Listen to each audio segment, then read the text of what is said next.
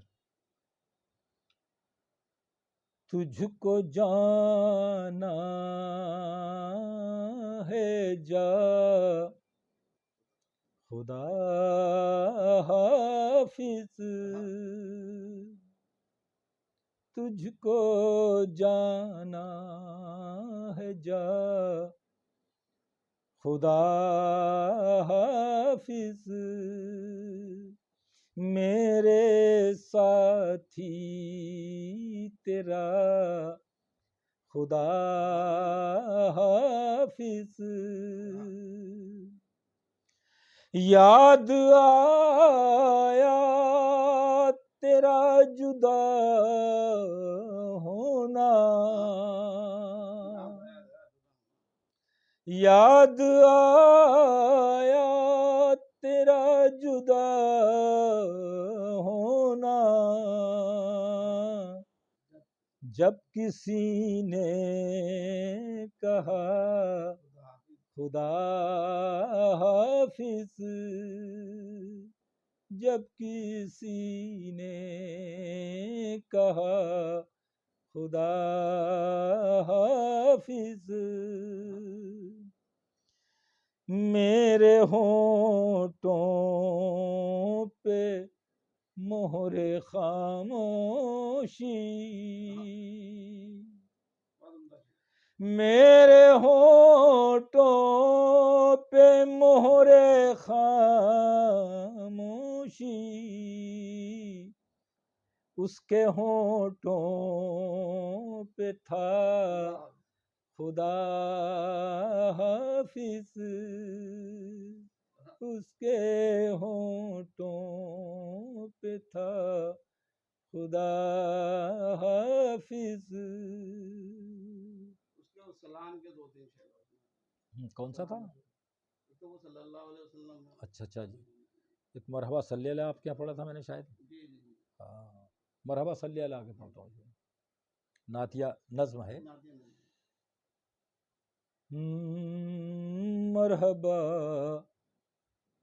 صلی اللہ صلی اللہ صلی اللہ، مرحبا صلی اللہ صلی اللہ صلی اللہ، آپ آئے تو ہوا سارے زمانے کا بھلا، مرحبا صلی اللہ صلی اللہ صلی اللہ۔ بند سنیے گا۔ آپ اللہ کا پیغام سنانے آئے، آپ نفرت کو زمانے سے مٹانے آئے، آپ آئے تو محبت کے زمانے آئے، آپ کو دیکھ کے شر خیر کے سانچے میں ڈھلا، مرحبا صلی اللہ صلی اللہ صلی اللہ، آپ آئے تو جہالت کی فضا دور ہوئی، کفر کی رات سمٹ جانے پہ مجبور ہوئی، آپ کے دم سے زمین نور والا نور ہوئی، کٹ گیا نور کی کرنوں سے اندھیروں کا گلا، مرحبا صلی اللہ صلی اللہ صلی اللہ، آپ آئے تو ہوا سارے زمانے کا بھلا، مرحبا صلی اللہ صلی اللہ صلی اللہ، مرحبا صلی اللہ، مرحبا صلی اللہ۔ آخر میں میرے لیے کچھ نصیحت؟ آپ کا کام دیکھیے، دو کشتیوں میں پیر رکھا ہوا ہے آپ کا، ایک صحافت ہے اور ایک شاعری ہے۔ اللہ نے آپ کو نئی زندگی دی اور میں دعا کرتا ہوں کہ اللہ آپ کو مکمل طور پہ صحت یاب فرمائے، اور ان دونوں میدانوں میں آپ سے اچھا کام لے اللہ تعالیٰ۔ شاید اسی لیے آپ کو بہت سنگین بیماری تھی اور اس سے آپ باہر نکلے، تو میں سمجھتا ہوں اللہ کی مرضی ہے کہ آپ کوئی اور اچھا کام کریں۔ تو آپ ایک طرف شعر و ادب کے سپاہی ہیں، ایک طرف صحافت کے، دونوں میدانوں میں آپ توازن بنا کے چلیے، اور کبھی اپنے ضمیر سے سمجھوتا مت کریے گا۔ اتنی عمر اللہ نے عزت سے گزار دی، باقی بھی گزار دے گا، سمجھوتا کرنے کی ضرورت نہیں ہے، جو آپ کا ضمیر کہے وہ کریے گا، عزت نفس کی حفاظت کریے، اس سے اچھی کوئی بات نہیں۔ بہت شکریہ۔